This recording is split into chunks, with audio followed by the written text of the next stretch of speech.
Bank कर्मियों की हड़ताल शुक्रवार को भी जारी रही। जिला मुख्यालय Kullu United forum of bank unions के आह्वान पर बैंक अधिकारी कर्मचारियों की हड़ताल दूसरे दिन भी जारी रही। केंद्र सरकार सरकारी बैंकों का निजीकरण करने की योजना बना रही है, वहीं दूसरी ओर सरकारी बैंकों के 9 लाख कर्मचारी सरकार के इस फैसले के खिलाफ खड़े हो गए हैं।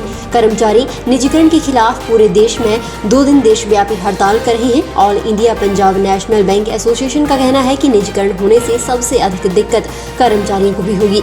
ऐसे में ही बैंक कर्मचारी और तमाम अधिकारी सरकार के खिलाफ लामबंद हो गए हैं। हिमालय क्षेत्रों में लुप्त हो रहे औषधि पौधों का इस्तेमाल अब फार्मा कंपनियां दवाइयों में करेंगी। आईआईटी मंडी के शोधकर्ता मध्य हिमालय क्षेत्र में बिना पहचान वाले औषधि पौधों की पहचान कर संस्थान वनस्पतिक उद्यान विकसित कर उन्हें व्यावसायिक तौर पर प्रचित करने का अध्ययन करेंगे। स्टार्टअप के लिए आने वाली फार्मा कंपनियों को इनके औषधीय गुणों से अवगत करवाते हुए दवाइयों में इस्तेमाल के लिए जागरूक करेंगे। इससे ग्रामीण क्षेत्रों में रोजगार के द्वार भी खुलेंगे। इसकी शुरुआत मंडी से होने जा रही है। हिमाचल में लुप्त होने की कगार पर पहुंच चुके औषधि पौधे चिरायता, बन ककड़ी, कुटकी, जटामानसी, अतीस, सुगंधवाला को संजोया जाएगा।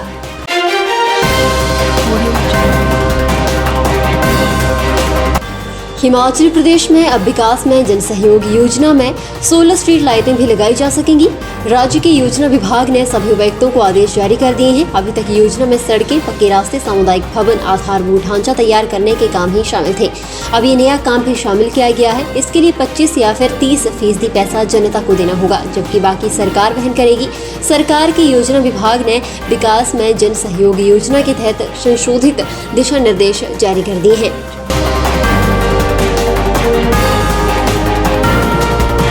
बर्फबारी से निपटने के लिए हिमाचल प्रदेश सरकार ने प्लान तैयार कर लिया है। सड़कों पर यातायात बहाल करने के लिए बैली की साइड बर्फ गिराई जाएगी, जिससे पानी इकट्ठा न हो सके, सड़क पर कोहरा न जम सके।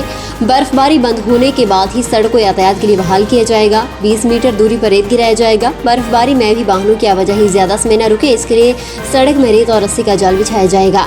जिला प्रशासन स्तर पर भी बर्फबारी से निपटने के लिए बैठकें करने को कहा गया है। लाहौल स्पीति, कुल्लू, मनाली, चंबा और जिला शिमला में ज्यादा बर्फबारी होती है।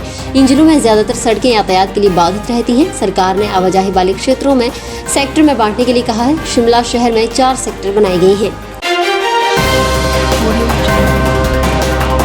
तारा देवी में पुलिस की एसआईयू टीम ने हरिद्वार से शिमला आ रही एक एचआरटीसी की बस में सवार नेपाली से 8 किलो 284 ग्राम चरस और 1 किलो 279 ग्राम अफीम की खेप बरामद की है। आरोपी से बरामद की गई खेप की कीमत अंतर्राष्ट्रीय बाजार में लाखों रुपए की बताई जा रही है।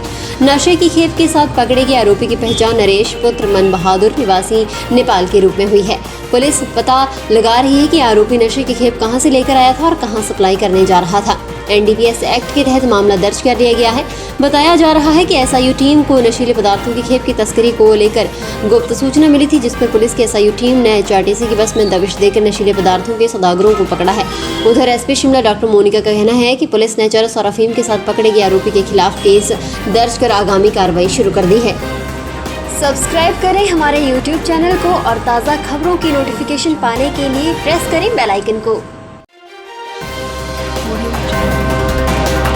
पठानकोट जोगिंद्रनगर कांगड़ा घाटी रेल मार्ग पर कोपरलाहड़ में शुक्रवार सुबह रेल इंजन पटरी से उतर गया, जिससे ट्रैक बंद हो गया। जानकारी के मुताबिक सुबह पपरोला से पठानकोट के लिए ट्रेन रवाना हुई थी। जैसे ही ट्रेन कोपरलाहड़ स्टेशन के पास पहुंची तो वहां पर अचानक इंजन का एक पहिया ट्रैक से नीचे उतर गया। गनीमत ये रही कि इससे कोई नुकसान नहीं हुआ। पैसेंजर ट्रेन होने के बावजूद कोई जान माल का नुकसान नहीं हुआ। स्टेशन अधीक्षक पठानकोट अश्विनी शर्मा ने बताया कि इस संबंध में उन्हें अभी सूचना प्राप्त हुई है। उनके स्टाफ ने इंजन को ट्रैक से उतारने के बारे में बताया है। रिलीफ टीम भेजी जा रही है। इंजन उतारने से 4 प्रभावित हुए हैं। अभी 2 ट्रेनें जोगिंद्रनगर और पपरोला में खड़ी है, जबकि 2 ट्रेनें पठानकोट में हैं। जब तक ट्रैक बहाल नहीं होता है तब तक लोगों एवं रेल यात्रियों को परेशानियों का सामना करना पड़ेगा, इसलिए सभी सहयोग करें। राज्यपाल राजेंद्र विश्वनाथ अर्लेकर ने कांगड़ा जिले के शक्तिपीठ माता ज्वालामुखी मंदिर में शीश नवाया और राज्य की सुख समृद्धि के लिए कामना की। इसके उपरांत मीडिया कर्मियों से बातचीत करते हुए उन्होंने मंदिर समिति द्वारा श्रद्धालुओं की सुविधा के लिए मंदिर में की गई व्यवस्थाओं की सराहना की। विधायक रमेश धवाला, उपायुक्त कांगड़ा डॉक्टर निपुण जिंदल और पुलिस अधीक्षक खुशहाल शर्मा भी इस अवसर पर उपस्थित थे।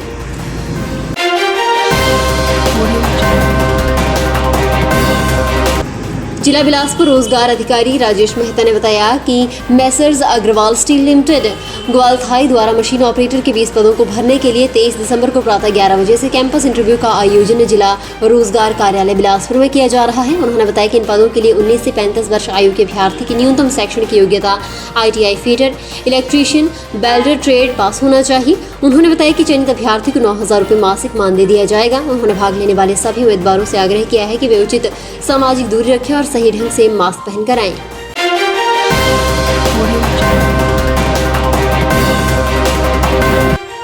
पिछले 4 वर्षों में कुटलैहड़ विधानसभा क्षेत्र में सड़कों का बहुत बड़ा जाल बिछा है। जहां नई सड़कें बनकर तैयार की गई हैं, वहीं पुरानी सड़कों को चौड़ा और बेहतर बनाने का कार्य किया गया है।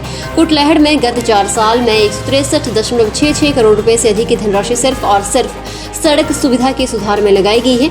NH नाबार्ड और प्रधानमंत्री ग्राम सड़क योजना से हर गांव तक सड़क पहुंची है, जिससे क्षेत्र के निवासियों को एक बहुत बड़ी सुविधा मिली है। प्रधानमंत्री ग्राम सड़क योजना के तहत कुटलैहड़ विधानसभा क्षेत्र के लिए पिछले 4 वर्षों में 95.75 करोड़ रुपए की लागत की 11 सड़कें स्वीकृत हुई हैं। इनमें से 10 का निर्माण कार्य पूरा किया गया है। ये बात वीरेंद्र कंवर ने कही।